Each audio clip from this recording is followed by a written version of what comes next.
கர்த்தருக்கு ஸ்தோத்திரம். சங்கீதம் 38ஆம் அதிகாரத்துல முதல் வசனம், கர்த்தாவே உம்முடைய கோபத்தில் என்னை கடிந்து கொள்ளாதையும். கர்த்தர் கூட கோபம் வருமா? ஆனா நம்ம என்ன சொல்றோம்? கர்த்தர் மிகவும் இரக்கமான தேவன், தயவுள்ளவர், கிருபையுள்ளவர். ஏன் நம்ம மேல அவர் கோபம் கொள்கிறார்னா, நம்மளுடைய அக்கிரமங்கள் நிமித்தம், நம்மளுடைய பாவங்கள் நிமித்தம் அவர் கோபம் கொள்கிறாரு. நமக்கு கோபம் வந்தா என்ன பண்ணுவோம்? நிதானம் இல்லாம வார்த்தைகள் பேசுவோம், தேவையில்லாம சண்டைகள் போடுவோம். ஆனா கர்த்தர் கோபப்பட்டார்னா நம்ம நிச்சயமா இருக்க முடியாது. அவருடைய உக்கிரம்னா பயங்கரம். எனக்கு ரொம்ப கோபம் தான், நான் என்ன பண்ணுவேன் எனக்கே தெரியாது நம்ம சொல்லுவோம் இல்லையா? அப்ப கர்த்தர் உக்கிரம் வந்தா நமக்கு பெரிய பனிஷ்மெண்ட் தருவாரு. அந்த உக்கிரத்துல இருந்து நம்மளை பாதுகாக்கணும்னா நம்மளோட நடவடிக்கை எப்படி இருக்கணும்? கர்த்தருக்கு பிரியமா இருக்கணும்.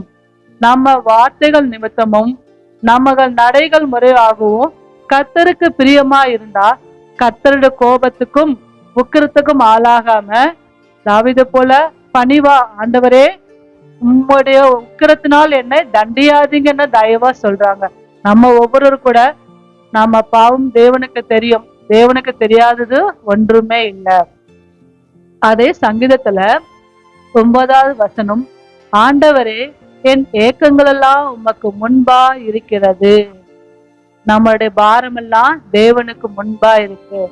நம்ம மனசுல ஏதோ ஒரு குழப்பமா இருக்கு, நம்ம என்ன வாஞ்சிக்கிறோம், என்ன ஏக்கம், எல்லாமே தேவனுக்கு மறைவா இல்லை.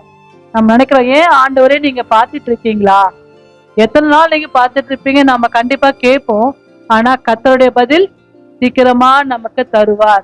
என்னோட ஏக்கமா கர்த்தர் அறிகிற தேவன் நம்முடைய எல்லாருடைய ஏக்கத்தை கூட அவர் அறிந்து அதற்கேற்ற முடிவுகளை சீக்கிரமா தருவார்.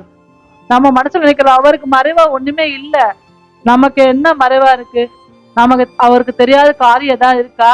நிச்சயமா இல்லவே இல்லை. தேவனுக்கு மறைவா ஒரு விஷயமா கிடையாது. நம்ம மனசை அறிந்து ஆராய்ந்த கர்த்தர் நமக்காக யாமே செய்து முடிப்பார்.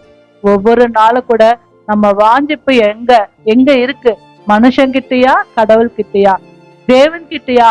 நம்மளுடைய இருதயம் யாரை நம்பி இருக்கு? முழுமையா கர்த்தர்கிட்ட நம்பும் போது மனுஷன் என்ன பேசினாலும் அதை நம்ம பெருசா எடுத்துக்காம கர்த்தரே எனக்காக பதில் தருவார். அவங்க கிட்ட கர்த்தர் பேசட்டுமே, அவர் பேசும்போதுதான் அதோட விளைவு என்னன்னு அவங்க அறிவாங்க. நம்ம பேசிட்டா நமக்கு ஒண்ணுமே ரிசல்ட் தெரியாது. அதனால எந்த ஒரு காரியமான கூட கர்த்தர்கிட்ட ஒப்பு கொடுக்கும் போது நிச்சயமா நமக்கு தேவன் நேர்த்தியான பதிலை தருவார். இந்த சங்கீதத்தை கூட கர்த்தர் ஆசீர்வதிப்பாராக.